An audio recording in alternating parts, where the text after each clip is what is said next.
Hello, friends, and welcome to Warhammer 40k Road Trader.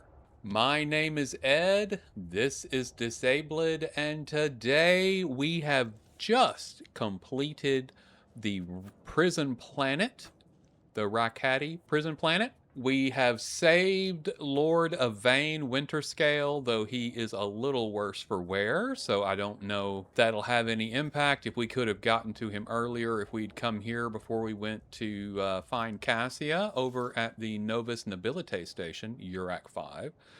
But I don't know. So maybe we made a mistake. Maybe we didn't. We'll find out. I know Alcat loves to put little timed pieces in the beginning of their games. They did that with Pathfinder. They did I'm sorry, it was Pathfinder, but it was Kingmaker. And there was an order you needed to do things as well in Wrath of the Righteous, or you would have problems. So I don't know if we messed up or not. We'll find out. But whatever we did it, and here we are. We've got a lot of looting to do. We've got some leveling to do, and we've already spoken to Lord Winterscale. So let's go ahead and level up our main character. For Gladius, we are at level 8, I think, if I'm not mistaken. Yes. So for level 8, we will begin with Demolition. And we will go with Body of Flames. The Psyker gains 8% additional armor against fire damage and half this amount as additional armor against energy damage from las, melta, and plasma weapons. Wonderful. And I know what you're thinking. Ed, why do you need armor against fire damage? You use fire, but you're not taking fire, and you're correct right now, but that is going to change later on in the build. We will be burning ourselves, which is fun, fun, fun. Okay, Your seneschal is always there for you. now let's check with Abelard. We will start out with Medicae, and then we will move to Hardened Scars. Whenever the warrior is hit while under the Endure effect, their damage deflection is increased by 1 until their next turn. Excellent. Adira is next, and at level 8, we will go with Pain Channeling. Whenever the Psyker kills an enemy with a psychic power dealing more damage than the target's wounds, the excess damage will be dealt to the enemy closest to the target. So this is going to motivate me to use Adira and her Psyker talents a little more. And of course, that invites problems, but we're going to do it because that ability can take out multiple enemies at once if she hits hard enough. It's really, really nice. So we have Thriving in Peril. Again, I want to remind everyone that I am getting these builds from Revan619 on YouTube, and so far I'm really, really enjoying them. They seem very effective. I think the characters are doing good work, and he does a good job of explaining how they work. So if if you're playing the game and you're interested in some decent builds and you're not sure how to navigate all of the talents that are available to you, and there are many, many, many, many, many of them, I highly recommend you go check out his channel. That's Revan 619.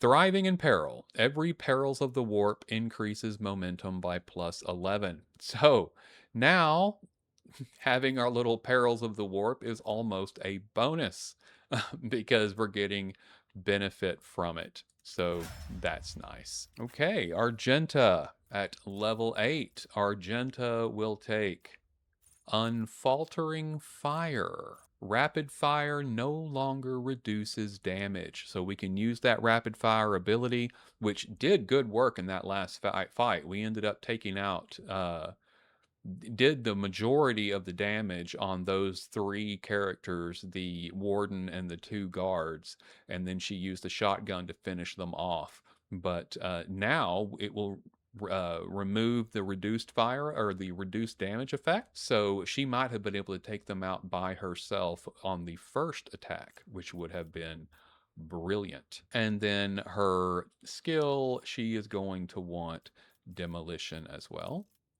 And we will finish that off. Cassia at level 8 is going to pick ebb and flow. Every even turn, so second turn, fourth turn, sixth turn, eighth turn, etc., the navigator gains an additional action point. Every odd turn, the navigator gains plus 20 perception. The extra action point I'm very excited about because Cassia can do some very, very wonderful things. So giving her more opportunities to do them is very, very welcome. And finally, Cabela, which isn't particularly interesting because as soon as we get somebody else, we will be swapping her out. But we will go with her until we do. So we get level 8. She will be taking awareness. And then we are going to give Cabela Bloody Mess. So Bloody Mess, anytime a Void-born character scores a critical hit, there is a 10% chance to double the damage. Loving that. Okay. Let's loot. It's my favorite part of the game. All right. We will definitely take the las gun, and we will give all of these axes. We'll keep one in case we want to swap it in to Abelard. He always likes getting interesting things. We will collect all of that. Have another look-see. Got more. Ooh, noble sword. Interesting. Precise las pistol. Improved armored body glove. So many fun things. Oh, got another body.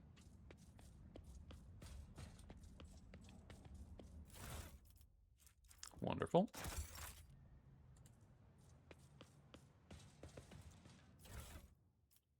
Okay.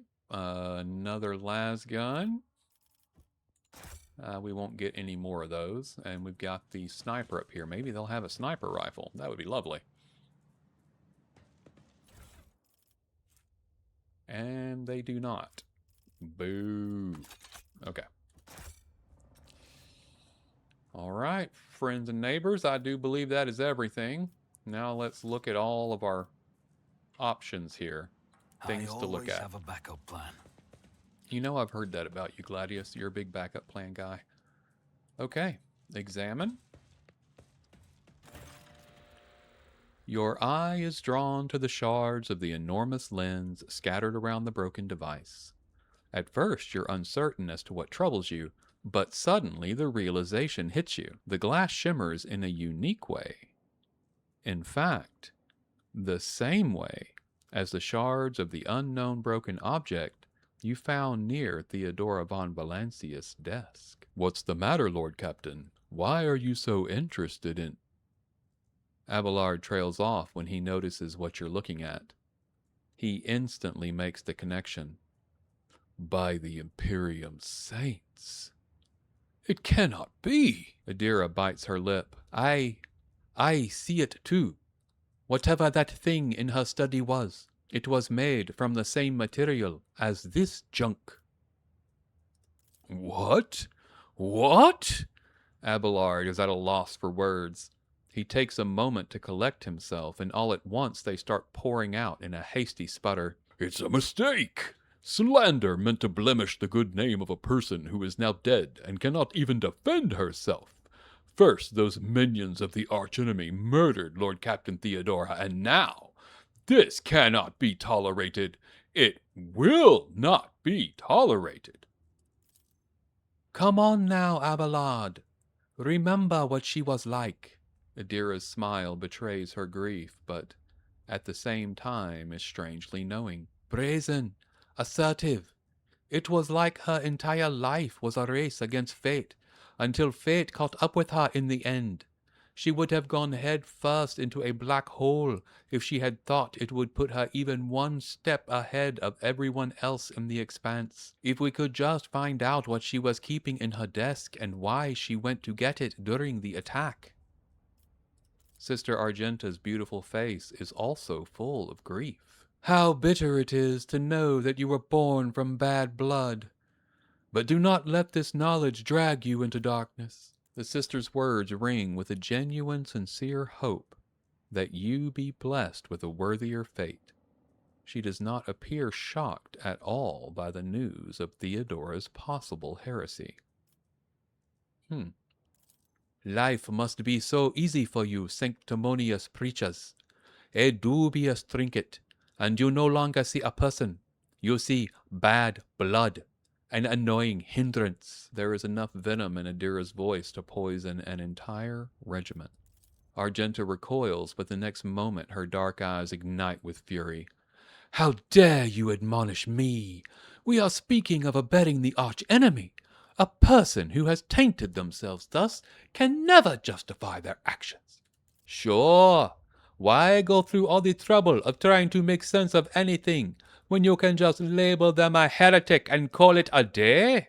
Except, dear friend, I seem to remember that you didn't mind Theodora so much while you were aboard the ship. You didn't leave her side for even a moment. She rescued you, aided you, and your adoration wilted the moment you heard an accusation sullying her memory. You weren't surprised or upset. You just gave up on her and moved on. Adira is right. It is too soon to cast accusations of heresy. Gladius, don't be naive. Theodora kept an unsanctioned witch by her side like a pet. Do you really believe she would think twice about crossing the line in other ways? I walk away from the device.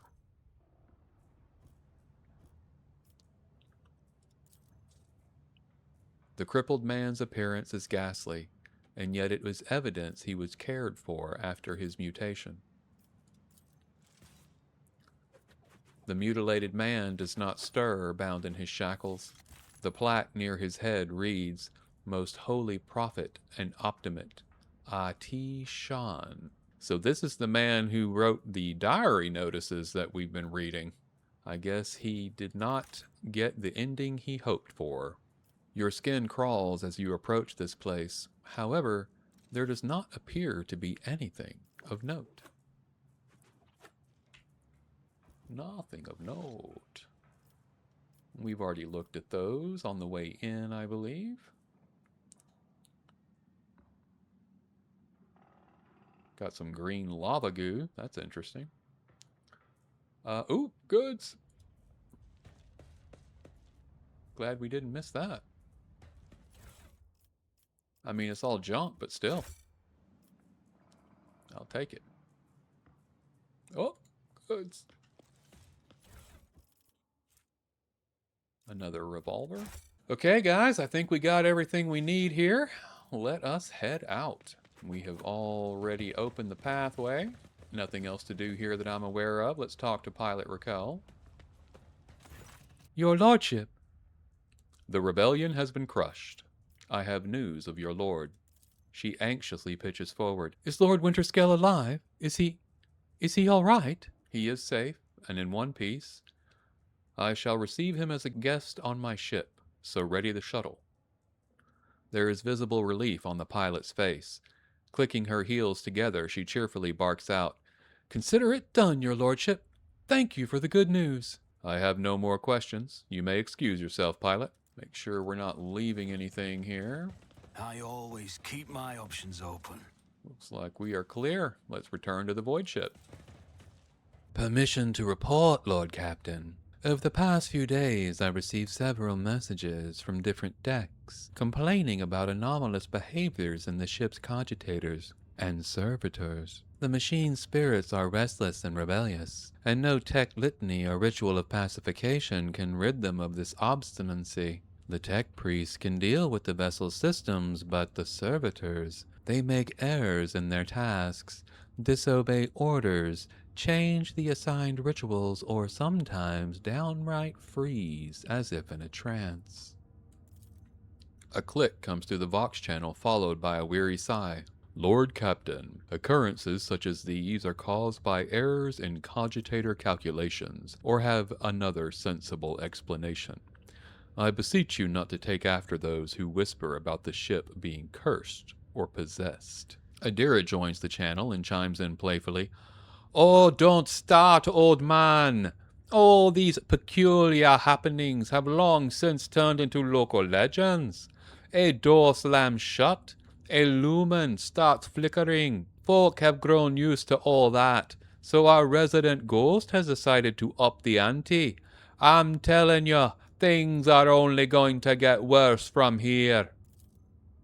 The technomats inspected the servitors and concluded they pose no danger. According to the servants of the Omnissiah, such behavior is caused either by the echoes of minds not completely eliminated, or by manifestations of the machine spirit's will. Nevertheless, the faulty servitors make the crew's tasks considerably more difficult, and High Factotum John Danrock would like to discuss how he should deal with a defective property. He is awaiting your audience on the bridge. We were at Rykati Philia. We don't have any particular reason to go to Rykad Majoris, but it's not explored, so let's go check it out. I don't know if we get to land on it or not, but we can check it out anyway. Give it a scan. Okay. Looks like there is absolutely nothing here. Dead world. Waste of our time. Let's go check out the unidentified void ship. Void ship. The Vox crackles to life and Master Helmsman Ravor addresses you. What have we here, Lord Captain? It's not very noticeable, but there's a void ship sitting in the local asteroid field. It sure is quiet, like it's huddled up in there on purpose. It's not like I'm surprised. The thing is more scrap heap than ship at this point. Somebody sure went to town on it. We are registering critical damage to the hull and depressurization of several compartments. Oh, and there's an incoming transmission now too. Hear us? The Vox transmission hisses and abruptly cuts to static. Do not require assistance. Pete, do not require assistance. Copy? The Vox relays a different voice. Keep following. They'll pass us by, won't they? Roar protects. Lord Captain, I'm told our ogres cannot determine the allegiance of the vessel. To be brief, there is an unidentified and badly damaged vessel within an asteroid field near the Rakati Philia colony that is refusing help, which, not to put too fine a point on it, has not yet been offered to them. Ravor, can we establish communication? Let the vessel identify itself. Aye, Lord Captain, the connection's established. Unknown vessel, we are receiving ya. Identify yourselves. I repeat, identify yourselves. For a brief moment, the Vox only hisses and snaps, and then several voices at once start shouting over one another. Do not tell! Tell him! We're done for! This is Thunderfang. We are... One of the voices falters uncertainly and is replaced by another. A merchant vessel. Do you copy? We're a private gent vessel. A merchant vessel. Of course they are. Damn my stupid head. Where did I hear this name before? Thunderfang. Ravor, damage report on the unknown vessel. Telemetry shows multiple hull breaches, most likely caused by the guns of a combat ship. Several compartments are leaking air. The bridge has been almost completely obliterated. 2 of the engines are critically damaged. Somebody gave them a thrashing so solid they barely managed to limp away. Thunderfang, Why can we not identify you? You can make out hoarse and furious whispering even over the crackling of the static. Why? I don't know. What if... Certainly not. The whispering dies and a clear, youthful voice cuts through the static. Our vessel is badly damaged. Damage is preventing the correct identification. We assure you, full merchant vessel. Thunderfang does not require aid. Thunderfang, your vessel is badly damaged. What happened to you? The Vox responds by bursting into a cacophony of sounds, words, and emotions. Someone chuckles bitterly, another swears with some foul expletives, and yet another hisses, furiously demanding that the others shut up. You manage to make out little from all this noise. Where we're just flying, minding our own business, straight out of the blue and open fire. Miracle we could get away. Emperor protected, and then fire. Who? Void only knows. Roasted our tail, bombed everything. The folks, our folks, were left without our help. We never got to them. Thunderfang, stop playing games and explain again what your business is here. And this time, I recommend you tell me the truth. Happy now? What have you done, Diet?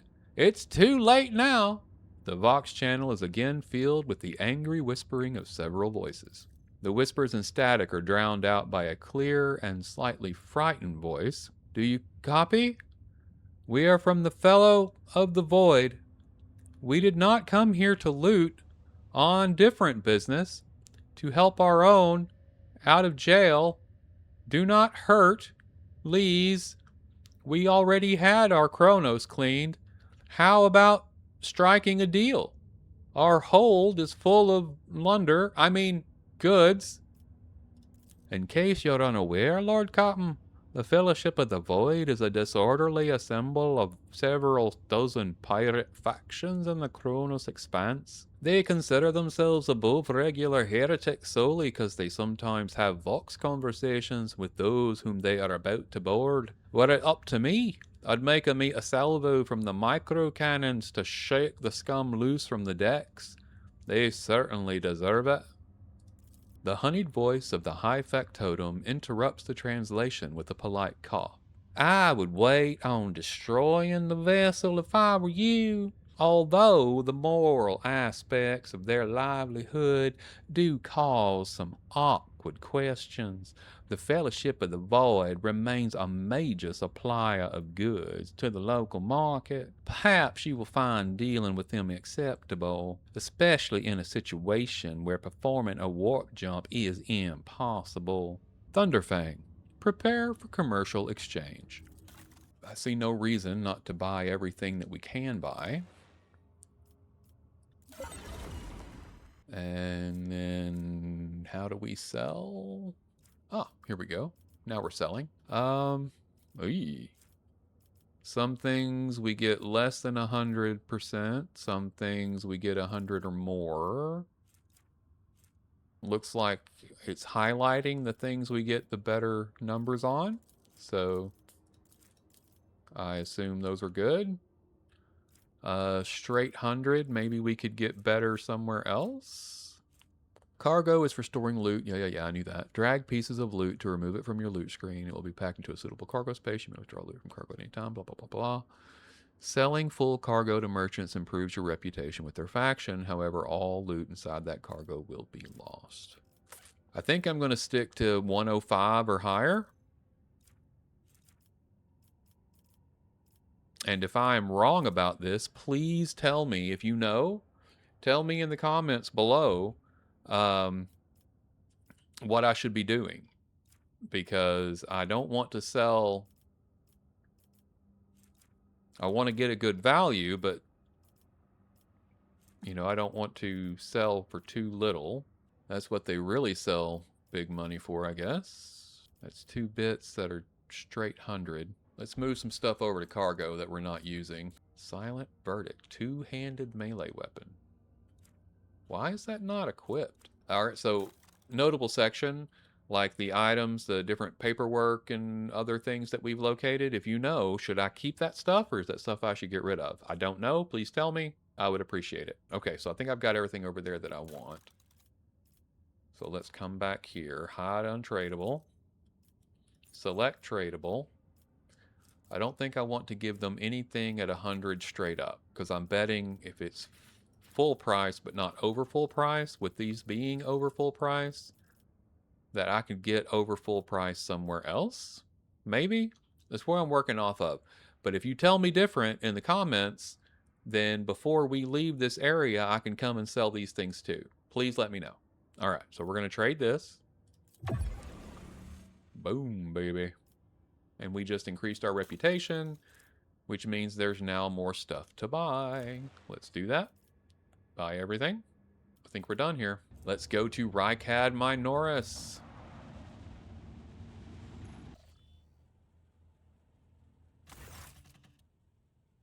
As the ship makes its way through the star system, a strange fatigue falls over you. Your eyelids grow heavy, and the quill you have been using to draw up yet another order falls from your hand.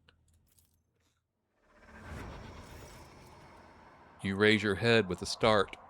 Someone else is here in your study. You stand up and stare at the dozens upon dozens of corpses surrounding you.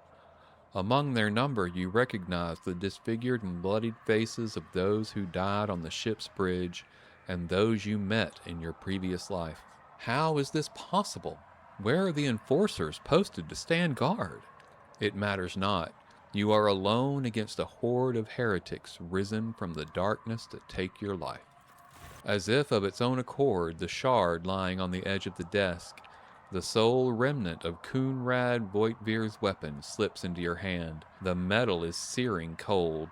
The dead sway from side to side, closing in around you in a nightmarishly slow advance. Step back! Step back or else! The dead only draw closer and closer, and your fingers involuntarily tighten around the shard, its sharp edge cutting into your palm.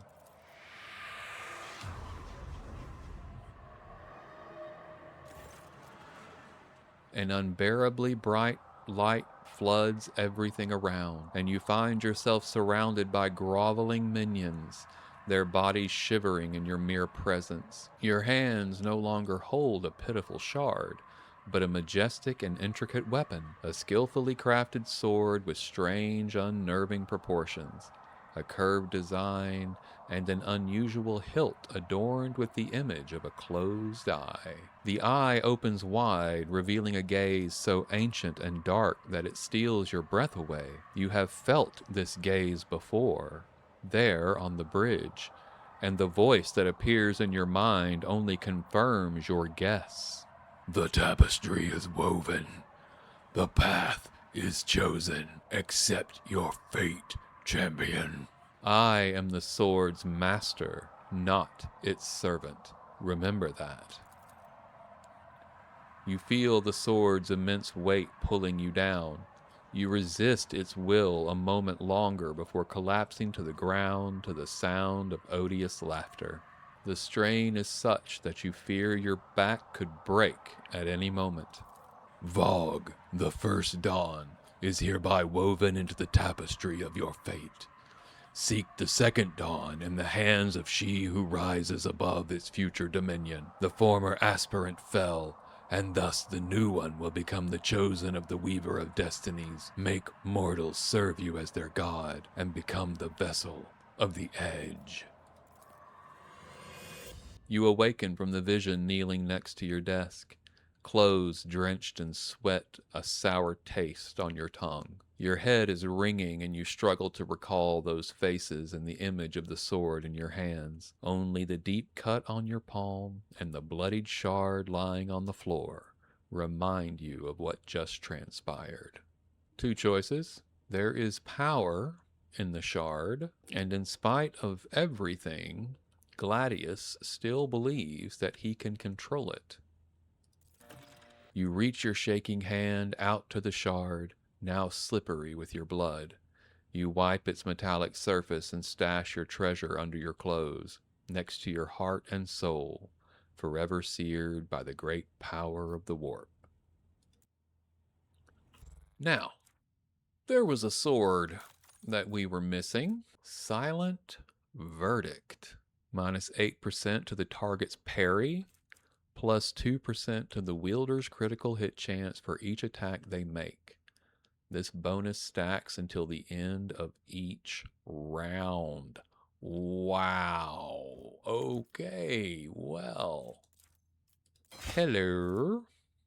Oh, yeah, that's happening. So let's give Abby the Wrath of St. Drusus. It deals plus 25% critical damage. He'll have the Noble Sword in his offhand, and we'll keep the Shoddy as his backup weapon. She's doing good. The auto gun, not as good as the las gun. So she's good. Whoa, power maul. Hello. Hold up. Okay, I'm getting so much cool stuff here. I do not know. That's better than the Wrath of... Oh my god. How long has that been there? Guys, why are y'all not telling me we're getting all this good stuff? Okay, it has the cleave. Yeah, but Wrath of St. Drusus, man, look at that.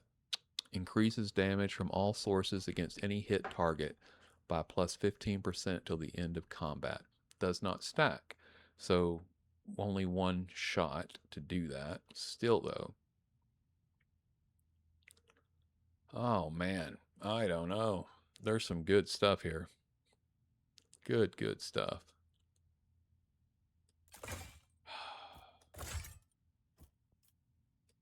Think we will go with that. Okay. I need more. Oh, hello. I was going to say, I need more melee. I've got them. I forgot. Okay. Let's give her the Noble Sword. Is that better than the Spinner's Blade? I do believe it is. Yes. And we'll give her the Spinner's Blade in her offhand. Okay. We'll send this thing to cargo. I think the auto... Well, I don't know. I don't know who we're... we have the option to pick up more people. I know we do. Because I've got more people I can... Let's look at armor. I am wearing a carapace chest plate. The fencing body glove is 25% more. Improved armored body glove. Same on the dodge. This reduces incoming damage by an additional 5%, so I like that. This does too. And then adds a base armor property plus 10% dodge against melee attacks and plus 10% parry. So I think we got to go there for certain sure. Let's send that to cargo. Okay. This is better armor than the Seneschal's trusty carapace. Same deflection, same dodge penalty, same dodge armor. And it is better for the reducing incoming damage. So I think this is a upgrade no matter which way you slice it. Adira. She has the flak chest plate. The chainmail is a definitive upgrade on all counts, but mesh chest plate. This is an upgrade for Argenta as well.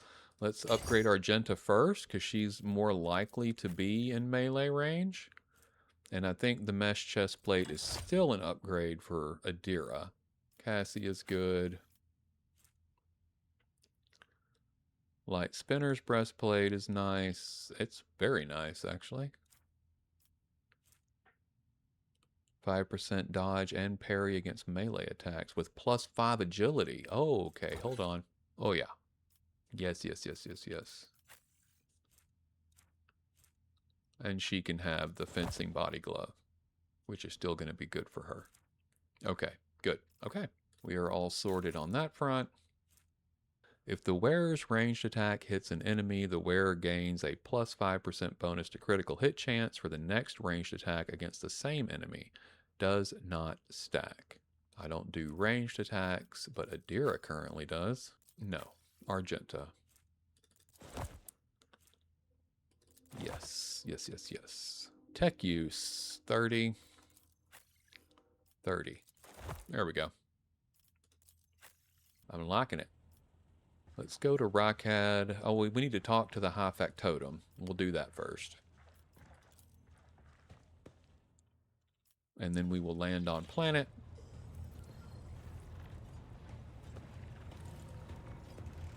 Janris.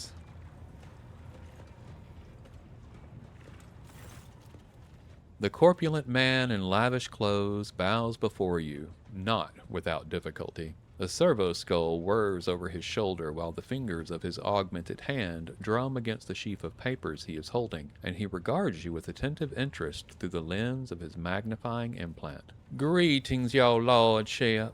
Janris Dan Rock at your service. Vigdis informed me about a problem with the servitors. What happened? You see, your lordship, the ship's servitors have been malfunctioning of late. They violate protocols, interrupt their tasks, observe crew members for long periods of time, and move erratically with no meaning or purpose. Janris Danrock nervously pulls on his luxurious frock coat as if it were uncomfortably tight. Had it been a routine technical fault, I would have decided the fate of these servitors myself, but I deemed it necessary to notify you.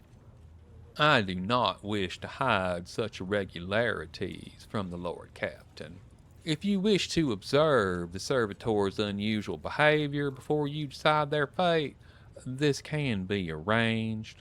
The majority of the defective units have been delivered to one of the storage compartments pending your decision. Yes, I do wish to look at these servitors before deciding their fate. As you wish, your lordship. When his lordship arrived at the scene, he found the servitors in the same position that they assumed after they had been corralled into the bay, all standing in a long, spiraling line and facing the center of their strange formation. The moment his lordship crossed the threshold of the bay gate, their bodies jerked into motion, all as one, as if obeying a command. The servitors turned to face the Lord Captain. The technomats tasked with overseeing the defective units reached for their weapons, but then the servitors went still just as abruptly, staring at his lordship with vacant eyes. All present held their breath, disturbed by this sight. We waited for the Lord Captain to speak. His lordship, Gladius von Valancius, took several steps toward the servitors. Immediately the servitors, each and every one of them, stepped toward the Lord Captain in perfect unison. They mimicked his movements with frightening precision. The rogue trader halted in place, and after a moment's thought, waved his hand. And the servitors, just as synchronously, repeated that gesture as well. When the Lord Captain turned quizzically to the technomats, so did the servitors, as if mocking him. Whatever the Lord Captain did, be it an incline of the head, a wave of a hand, or a step to the side, the defective units repeated it without a moment's delay or hesitation, like grotesque marionettes controlled by an unseen puppeteer. We observed this mime unfold in distressed bafflement for nearly a minute, until the servitors finally came to a stop. Not sensing any threat from them, the rogue trader approached with confidence. The Lord Captain examined the servitors. As High Factotum, it was I who had prompted that entire inspection, and thus it was my duty to follow the Lord Captain. As we stepped closer, we noticed a fascinating irregularity. The servitors' pupils, normally still, were shaking wildly. Their bulging veins were pulsating under the copper collars, inscribed with their past defenses. It was as if those mindless half-machines were locked in a perpetual state of extreme tension. A visibly shaken technomat behind us proposed that the human souls had awakened within the servitors' bodies, after a long slumber deep within their lobotomized brains. Formerly bereft of intelligence, they had attained awareness, feeling, and understanding. After a pause, the technomat added that the servitors used to function properly, and that no one had been able to explain the change in their behavior. His gaze still trained on the motionless but animate half-machines and half-people. The Lord Captain stepped away from the servitors. All present held their breath, disturbed by this sight. We waited for the Lord Captain to speak. His Lordship, Gladius von Valancius, demanded a report on the defective unit status from the Technomats. The Technomats' long-winded and detailed report could have been summarized in a single key point. Despite the servitors' abnormal behavior, they were still quite capable of carrying out tasks, and therefore the circumstances did not call for their termination. All present held their breath. His Lordship Gladius von Valancius turned to me to announce his decision. His Lordship looked at me with unwavering resolve, and it was that confidence that wrenched me out of the nightmarish stupor that had me tensely observing the scene unfolding before me. The Lord Captain gave the order to dispose of the servitors so that their human souls may be released from torment. The Lord Captain's command was executed post-haste. All defective units were incinerated in furnaces and their remains expelled into the void. The crew was provided with replacement servitors and soon forgot all about the destroyed unit's peculiarities. Yet this incident haunts my memories to this day. With the fate of the defective servitors decided, nothing could now distract the Lord Captain from his mission. Yay! No distractions. To the map! Rykad Minoris, buddy. Scan it up.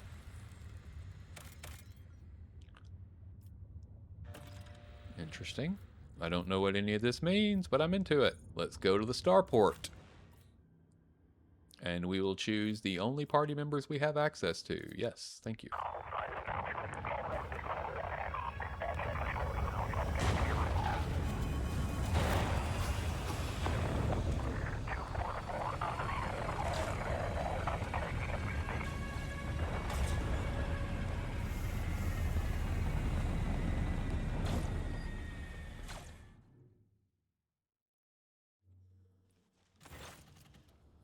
The starport greets you with the din of ordnance, and the smell of explosives tickles your nostrils. It's difficult to tell through the smoke exactly who is firing at whom.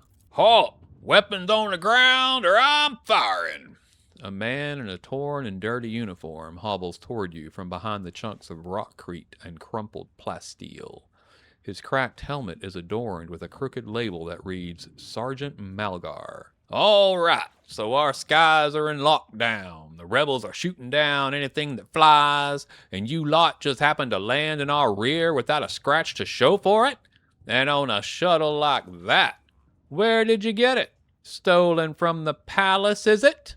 He's visibly awed by the resplendent gold of your transport. Grab 'em, lads. We've got ourselves a rebel landing force. Abelard turns purple. By the holy throne, what is this mess? Adira glances around. They're in a rough spot, old man. Go easy on them. Abelard, enlighten this rabble about the proper manner of greeting the God Emperor's chosen. Gladius is normally not so pretentious, but we're going with this time because of the way we were greeted. Abelard clears his throat. You stand before rogue traitor von Valancius, you ignorant worm. Snap to attention this instant, and give his lordship a formal report. With a mixture of awe and terror, he snaps to attention, raises his freshly cut chin like an exemplary soldier, and barks. My mistake, sir. At once. The starport is under the control of the governor's warden. Perimeter commander is Sergeant... A frag grenade explosion cuts off the rest of the sergeant's words. Shrapnel flies everywhere with a piercing screech.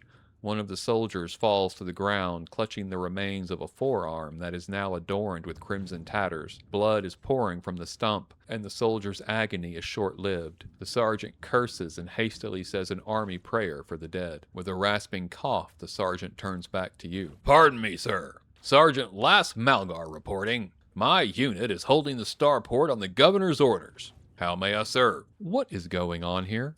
Unrest, sir. Armed rebellions in both the capital and the provinces. First the lower level sparked, then it went up the spires. They hit the Vox hubs, the arsenals, and the mag train stations. Then Felix tore off his mask, precisely because he knew about the trouble on Rykad Minoris. He knew that none of our allies would come to our aid. Cassia lets out a sorrowful sigh. You may continue your report, peasant. My unit was here when it all went to the Groxes. The tech priests linked to satellites reported sightings of strange void ships in the system. They were orbiting the star until one of them set course for landing on Rykad Majoris. The governor took precautionary measures and ordered to increase security at key facilities. Everyone knows that whenever something's not right, you better double the warden details. The alarm was raised, and we were sent to secure the starport. Only reason we were able to hold it, sir. They're crushing us, the scumbags. It's been a whole turn since the last reinforcements came in. We're running low on ammo. Every other fighter is wounded. I don't know how bad it is in the streets, but they'll drive us out of here any minute. What caused this rebellion? Ill thoughts, sir. We've fallen on hard times. The ground keeps shaking. Things keep exploding. The people are scared. They've forgotten all about their duty. And that's when those, Emperor forgive me, preachers came. They started riling everyone up. Sure enough, we shot a few, but they just kept coming. More and more of them. You're doing fine work, Malgar, and so are your troops. It's people like you that hold the Imperium together. I live to serve. The sergeant's grim voice rings with a martyr's pride. Do you happen to know if a member of the Inquisition has come through here? At the word Inquisition, the sergeant's face fills with awe. I don't know, sir. There definitely haven't been any visitors like that on my watch. You might have to inquire at the headquarters, lordship, sir. I'm going to see the governor. If I may report, sir, as long as the rebels keep shooting their damned anti-aircraft battery, there's absolutely no way to shuttle you to the governor. It would have to be on foot, and the streets are dangerous. I have no one to send with you as escort. I assigned all available troops to accompany the esteemed tech priest to the governor. I'll voxcast orders for them to wait for you, and I'll inform headquarters. They better send out a convoy to meet you halfway. Meanwhile, we'll follow the governor's orders and hold the line here. Adira frowns as her gaze grows distant, as if she's looking through the sergeant. You're a good soldier, but you've got a lot of blood on your hands, both yours and others. You know, the same hand that salutes now might falter in darkness. Rank and epaulettes won't save you from the bitterness. Pardon me, my lady, but I can't get my head round these fancy words you're saying. I've seen plenty of blood, but trust me, I'll fight till my last drop. You mentioned a tech priest. Can you tell me more? A very important person from the Adeptus Mechanicus arrived on the last shuttle before they locked down the sky. Kept on asking whether anyone by the name of Amarant or Amarnaud or something like that recently arrived. Barely answered any of our questions, though. Said he was under no obligation to tell us anything. He demanded to talk to the governor personally, so I had to send a quarter of my troops with him to keep trouble at bay. You're a good soldier, Malgar. I will see that your heroism is noted. The sergeant blushes slightly. I live to serve. Another explosion interrupts the sergeant's words. With a sigh of relief, he turns to his soldiers and spits out a booming series of commands. All right. We have landed on Rykad Majoris, and it seems that we were a little late in getting here, so things have gone poorly. In order to get to the governor, we're going to have to carve our way through the enemy. That sounds like fun, and I think that we will get started on that next time. I just wanted to say thank you all for joining me on the journey today. We finished up at the prison planet, got some good loot, leveled our characters, had some interesting confrontations on the ship, made a heretical choice with the special blade that we found, and then made an iconoclastic choice with the servitors. So we're kind of bouncing all around here. We've done everything but dogmatic so far, so we'll see where we can find a way to shove that one in there. But that is all for now. Next time, we will make our way to the governor, get into, I assume, is a series of fights, and hopefully find this tech priest, because we need one, and we need to find the Inquisitor as well. And I hope that you're excited for that. Make your way with love and light. Thank you again for joining me today, and goodbye.